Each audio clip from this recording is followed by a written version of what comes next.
श्री सीतारामाभ्याम नमः। दोहावली। आज्ञाकारी सेवक स्वामी से बड़ा होता है। वह सेवक स्वामी से बड़ा है जो अपने धर्म पालन में निपुण है। भगवान श्री रामचंद्र जी तो पुल बांधकर समुद्र के पार उतरे, परंतु हनुमान जी उसी समुद्र को लांघ कर चले गए। मूल के अनुसार बढ़ने वाला और बिना अभिमान किए सबको सुख देने वाला पुरुष ही श्रेष्ठ है।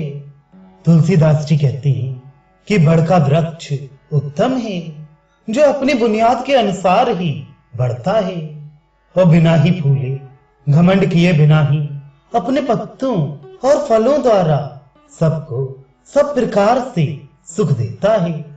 त्रिभुवन के दीप कौन है? तुलसीदास जी कहते हैं कि जो पुरुष धनवान, गुणवान, धर्मात्मा सेवकों से युक्त, बलवान और सुयोग्य स्वामी तथा राजा होते हुए भी अभिमान रहित होते हैं, वे ही तीनों लोकों के उजागर होते हैं। कीर्ति करतूती से ही होती है। तुलसीदास जी कहते हैं कि यदि कोई जीव अपने पुरुषार्थ के बिना ही मुक्त हो जाता है तो उसकी कीर्ति नहीं होती। अजामिल श्री हरि के लोक को चला गया, परंतु वह अपनी बदनामी को धो नहीं सका। अब भी उसकी उपमा लोग पापियों से ही देते हैं। बड़ों का आश्रय भी मनुष्य को बड़ा बना देता है। बड़े के अपनाने से भी मनुष्य बड़ा हो जाता है।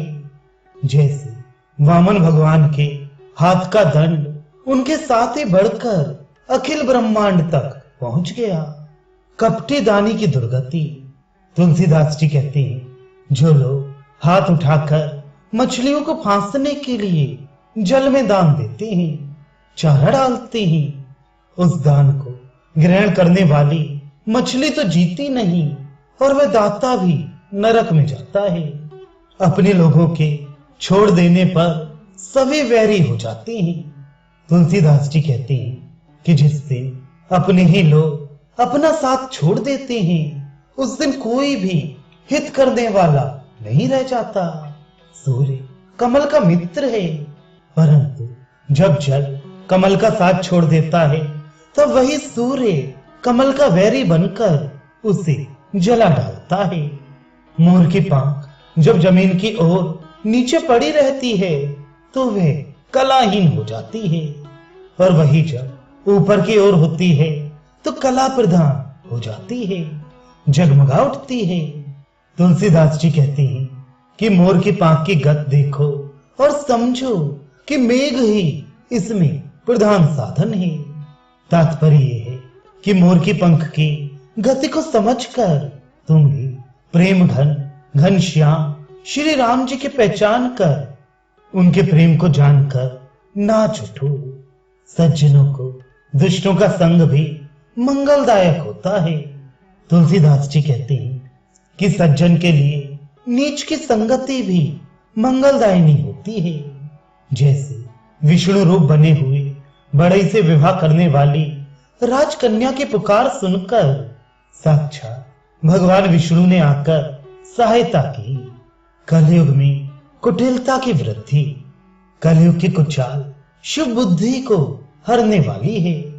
इसीलिए राजचक्र भी सरल स्वभाव के साधुओं को ही दंड देता है।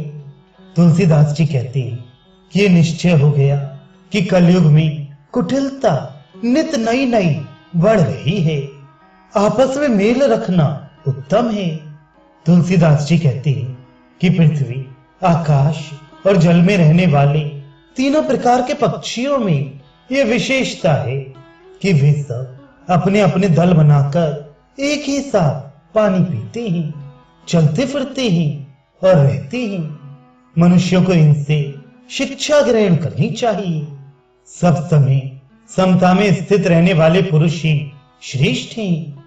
तुलसीदास जी कहते हैं कि वे ही लोग इस पृथ्वी पर मंगल मूल होते हैं जो मनोरथ सिद्धि के अनुकूल साधन और अनुकूल समय तथा इन दोनों के मूल उद्देश्य रूप सुंदर सिद्धि को प्राप्त करके तीनों काल में एक रस समता युक्त रहते हैं।